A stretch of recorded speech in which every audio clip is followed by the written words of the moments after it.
Таможенные платежи в бюджет Абхазии за 11 месяцев превысили план.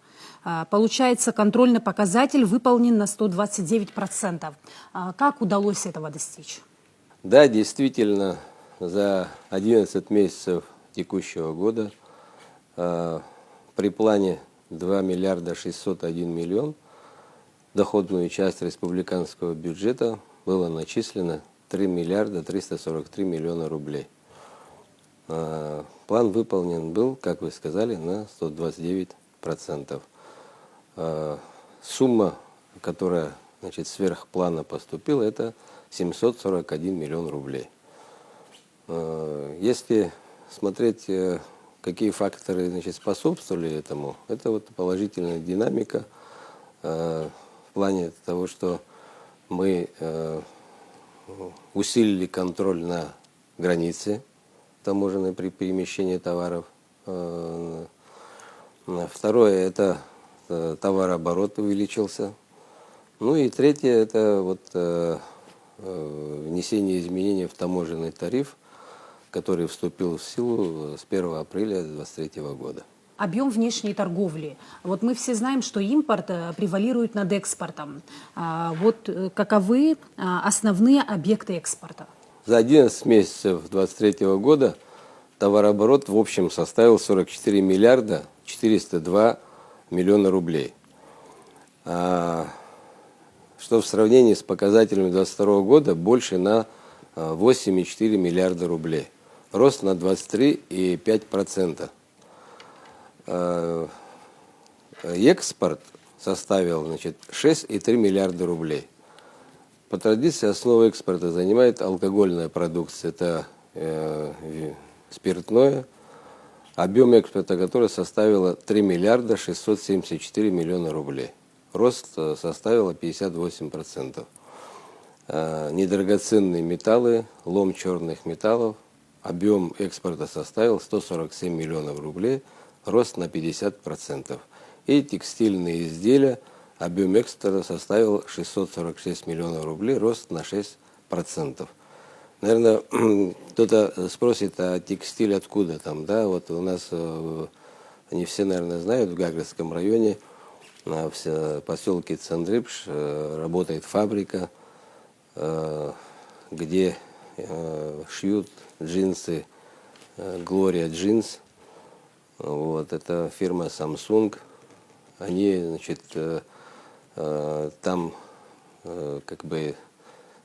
там на таможенной территории, производят переработку товаров. Есть такая процедура. Завозится материал, там шьют и вывозят на территорию Российской Федерации. Все мы знаем, что в пик сельскохозяйственного сезона, как и в летний период, бывают заторы, к сожалению, как и пешеходы, так и автовладельцы страдают от этого. Это и отдыхающие, и наши граждане. Даст ли результат в решении задачи, например, ввода в эксплуатацию еще одного моста, о котором шла речь недавно? Или все же планируется упрощение формальностей при переходе государственных границ? Я начну сразу со второго вопроса. Конечно, безусловно, введение дополнительного моста, она, конечно, упразднит переход граждан на границе, на территории Абхазии, с Абхазии на территорию Российской Федерации. Но мы должны понимать, что введение каких-либо упрощенных формальностей таможенными органами Республики Абхазия не планируется ввиду того, что это государственная граница, разделяющая две страны. Поэтому должны осуществляться соответствующий таможенный контроль в отношении товаров и транспортных средств. А так, конечно, ведутся всегда переговоры по улучшению перехода наших граждан и перевозок товаров. Такая работа проводится. То есть ввиду безопасности, да, получается? Конечно. Два государства, те процедуры, которые должны существовать на границе, они должны существовать. А вот на ваш взгляд, есть ли необходимость упрощения процессов оформления экспортируемых товаров, грузов? Например, перевозка мандаринов. Сейчас это очень актуально. Изменились ли условия?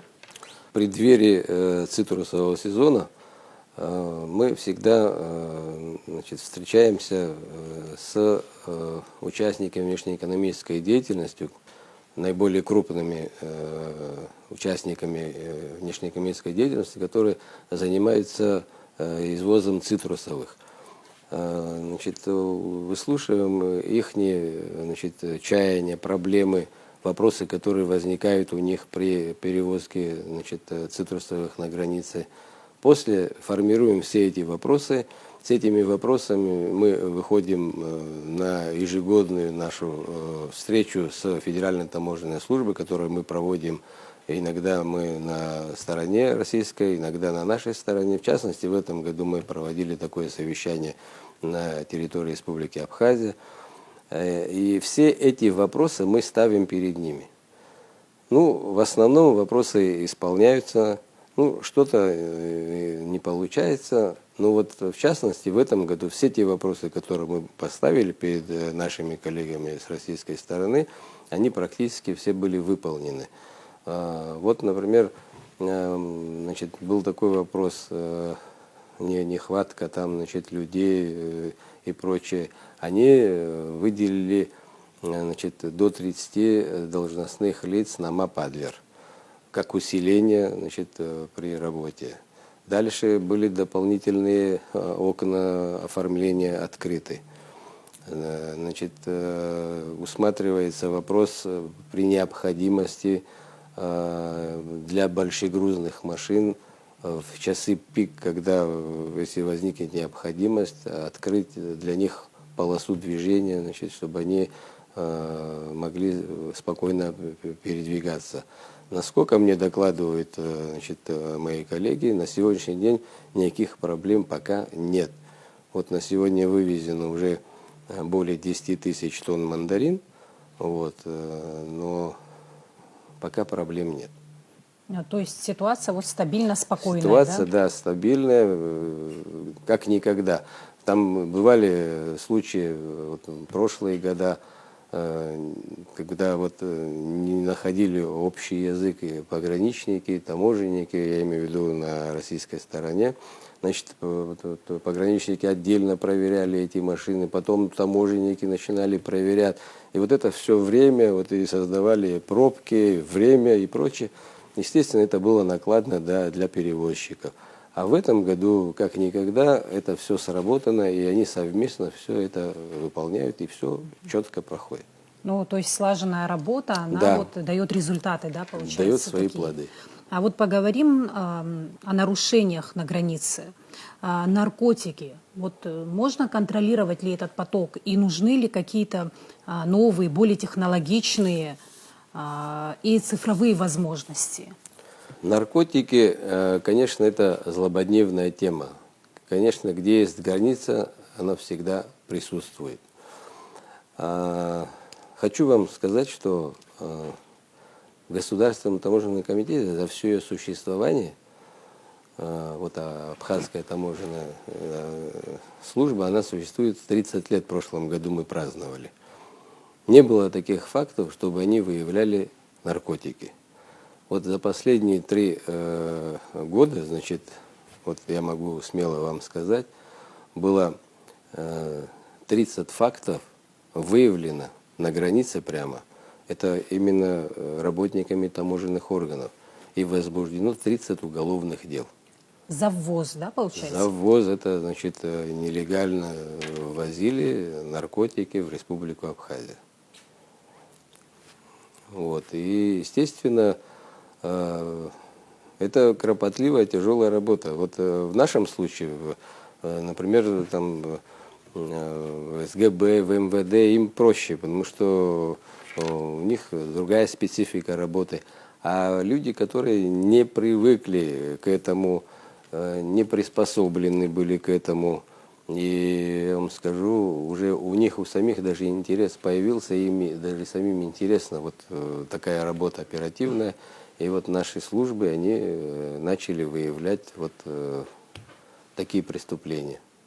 А еще какие-то есть преступления вот такие, ну, масштабного характера, которые приходится выявлять на границе? Вот какие нарушения, с которыми сталкиваются таможенные службы? Ну, мы же практически имеем дело с товарами. Вот в основном это, если не задекларировать товар, это чисто административные правонарушения, вот и все.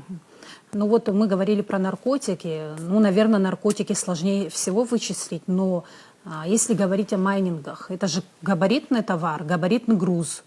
Как обстоят дела в этом направлении? Вы знаете, я, наверное, не соглашусь с вами за счет габаритного груза, потому что когда говорят майнинги, они думают, что какой-то вот большой какой-то груз. Они совсем уже маленькие, вот их запчасти практически можно вот там перенести вот в кармане, вот, буквально даже и никто и не увидит это. Но сложность в чем?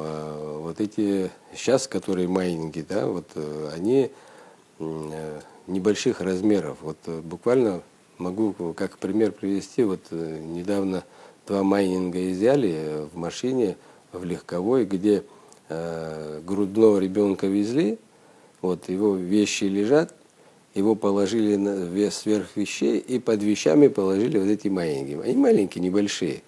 Вот. Ну, информация была оперативная, что там есть. И в итоге, значит, ребята как бы принципиально подошли к этому, попросили, чтобы, значит, ребенка взяли на руки, и в итоге информация подтвердилась. Также, значит, очень много используют тайники, значит, рейсовые автобусы, которые выезжают. У нас есть случаи, когда мы их задерживаем, эти автобусы, которые выезжают за пределы Республики Абхазия. Наловчились все они. Очень много тайников в этих большегрузных, значит, дальномерах, вот эти 20-тонки. Вы представляете, какая сложность представляет, например, вот эти небольшие майнинги обнаружить вот в таком 20-тонной машине, где полная машина товара, разнообразного, скажем, да, и где-то там впереди несколько майнингов, значит, они где-то там спрятали. Опять-таки нужна такая оперативная информация. Либо должны быть специальные технические средства, которые у нас их нет, к сожалению. На российской стороне у нас стоит это мобильные инспекционные досмотровые комплексы. Они как рентген, то есть вот это, что говорят, вот сканирует, да, вот машина прямо заезжает туда, и вот она сканирует полностью, и практически ты видишь все, что там лежит. Но они очень дорогие, у нас их пока нет.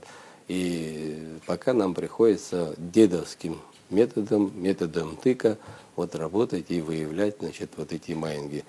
Значит, я вам могу сказать, что буквально в этом году за 11 месяцев у нас изъято 67 майнингов, вот, на общую сумму 3 миллиона 215 тысяч. Вот я иногда смотрю там в просторах интернета, там иногда там пишут, вот там новые майнинги стояли, там прочее, прочее. А ведь знаете, мы начали интересоваться, например, у тех, кто это изымает, никаких там майнингов особо новых и нету. Новые майнинги, вот сейчас, что мы изымаем, где-то вот из этого числа, что я вам сказал, это 50% вот это новые майнинги есть среди них.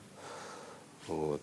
Ну, о каких-то промышленных майнингах, которые говорят, я думаю... То есть крупную партию майнинга вы еще вот на границе Нет, не вот, пытались перевозить? Вот так, не было таких случаев? Вот в последнее время, значит, такого у нас нет. Ну, где-то, ну, сейчас они же тоже наловчились, они же понимают, что если крупную партию он будет вести, где гарантия, что вот он не попадется, понимаете? И попадется, и он много потеряет. И они там 3-4 самое идут больше. на уловки и поштучно, они дорогие, да? они дорогие, понимаете, 250-300 тысяч рублей стоит один аппарат, понимаете, и вот они, естественно, там стараются меньше, может, будет, если получится у него, часто он будет это провозить, понимаете, но сразу, чтобы вот такое количество они не проводят. Ну вот тех, кого задержали и у кого изъяли майнинги, какова дальнейшая их судьба? Одно время судебными решениями их возвращали.